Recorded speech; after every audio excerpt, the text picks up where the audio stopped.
رسول صلی اللہ علیہ وسلم فرماتے ہیں، ابو رزین رضی اللہ تعالیٰ عنہ اس کے راوی ہے، سنن ابن ماجہ کے اندر صحیح سند کے ساتھ یہ حدیث موجود ہے، حدیث نمبر 181۔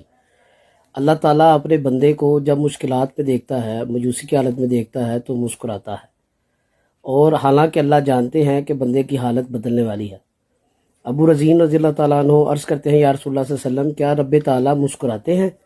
نبی کریم صلی اللہ علیہ وسلم نے فرمایا، ہاں بالکل، اللہ تعالیٰ مسکراتے ہیں۔ تو انہوں نے عرض کیا کہ ہم اس رب سے مایوس نہیں ہو سکتے جو مسکراتا ہو۔ تو جب مشکلات کا وقت ہو تو اس وقت اللہ سے مایوس نہیں ہونا چاہیے، کیونکہ اس وقت انسان اللہ کے قریب ہوتا ہے اور اللہ اپنے بندے کو آزما رہے ہوتے ہیں۔ تو کوشش کرنی چاہیے کہ مشکلات میں، پریشانیوں میں اللہ تعالیٰ سے دعائیں اور اللہ کی طرف رجوع کیا جائے، تاکہ اللہ تعالیٰ ہمیں اس کا بہتر اجر عطا فرمائے۔